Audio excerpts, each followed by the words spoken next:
Baik, assalamualaikum warahmatullahi wabarakatuh. Kembali lagi di YouTube channel saya. Kali ini saya akan membahas tentang paket tracer chapter 10 tentang troubleshooting single area OSPF itu. Oke, kita masuk ke skenario. In this activity, you will troubleshoot OSPF routing issue using ping and show command to identify errors in the network configuration.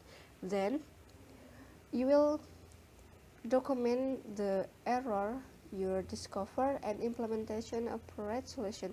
Finally, you will verify end-to-end connectivity is the restore. Troubleshooting process. 1. First, use testing command to discover connectivity problems in the network and document the problem in the documentation table. 2.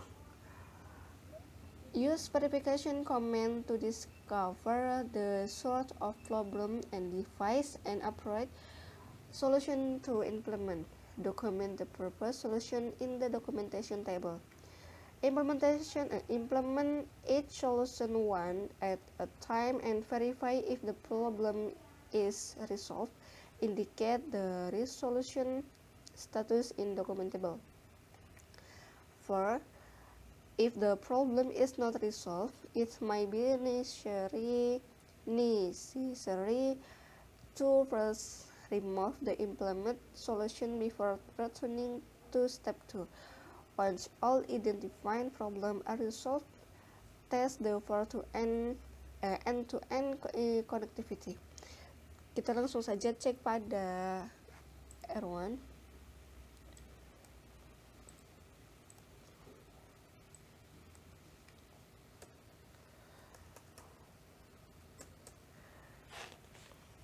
Kita show running config, kita lihat IP-nya.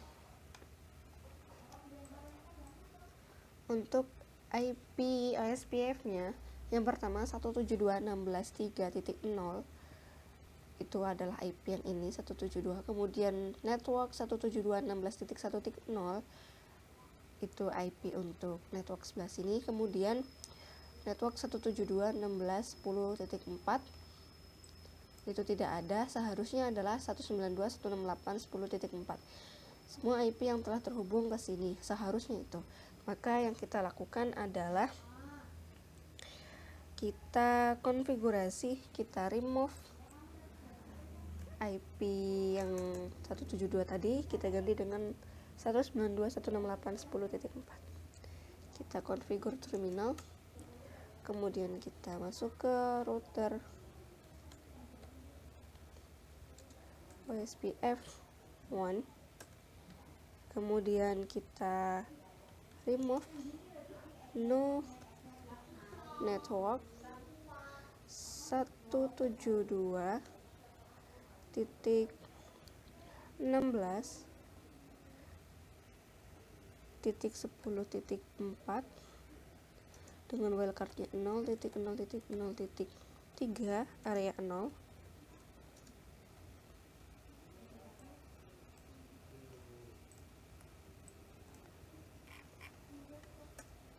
Kemudian kita masukkan lagi network 10.1.1.1 dengan wildcardnya 0.0.0.0 area 0. Kemudian kita masukkan lagi untuk IP-nya yang sebenarnya network 192.168.10.4. Wildcardnya 0.0.0.3 area 0. Jika sudah, kita end, kemudian kita simpan.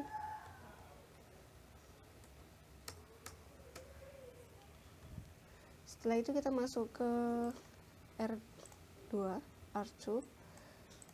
Kita coba cek di sini untuk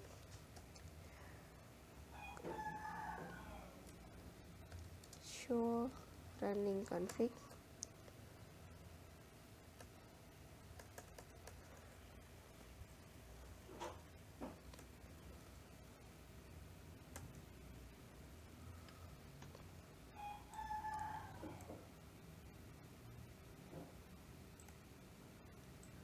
Untuk R2 kita lihat network 172.16.2.0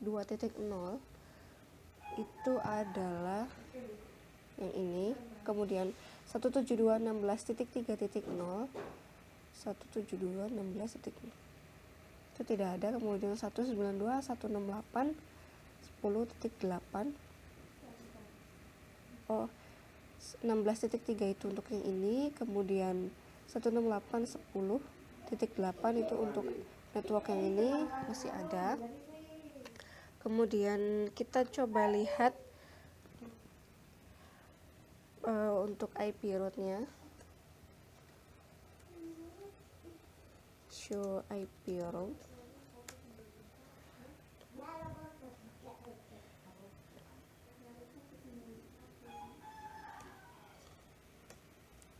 Nah, di sini kita tidak melihat adanya default information already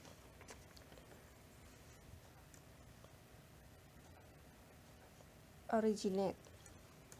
Maka yang kita lakukan adalah configure terminal, kemudian kita masuk ke router OSPF1, kemudian kita masuk ke networknya 10.2.2.2.2, gunakan wildcard bitnya 0.0.0.0, kemudian area 0.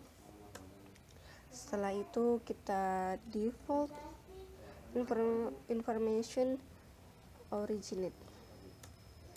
Setelah itu N, kita simpan wait memory.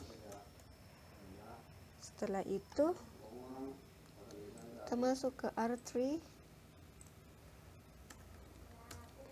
Kita coba cek untuk show running config.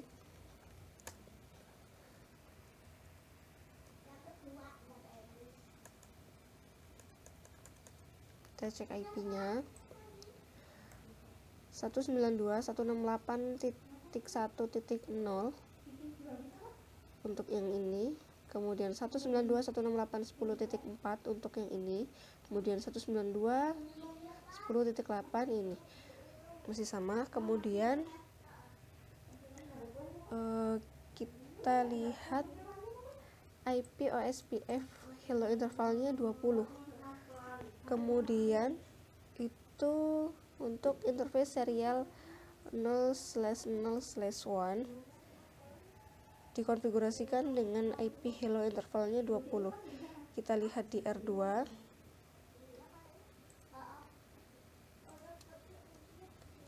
Show running config.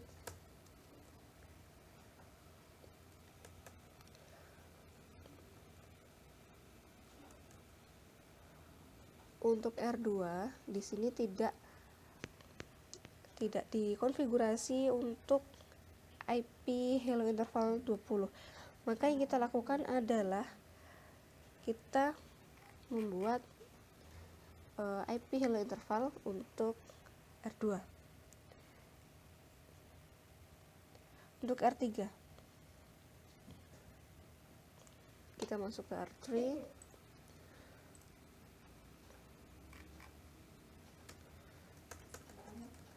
kemudian configure terminal.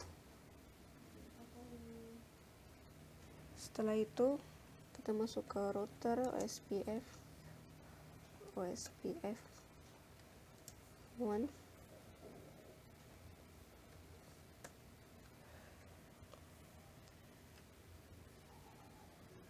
kemudian network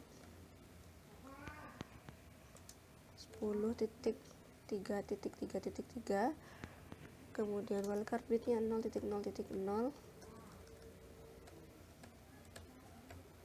dengan areanya 0. Kemudian untuk langkah selanjutnya kita masuk ke interface serial 0/0/1.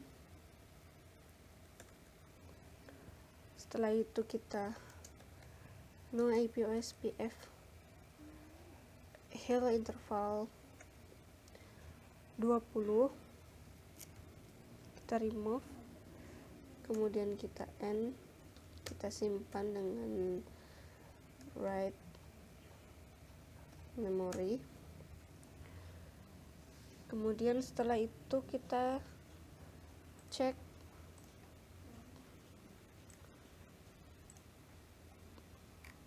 cek masing-masing IP yang ada pada PC. Untuk PC1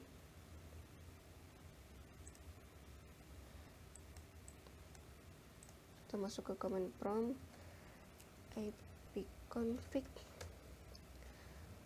172.16.1.2 untuk PC1 sudah benar. Kemudian untuk PC2 kita lihat pada command prompt ipconfig 172.16.2.2 sama seperti ini. Kemudian untuk PC3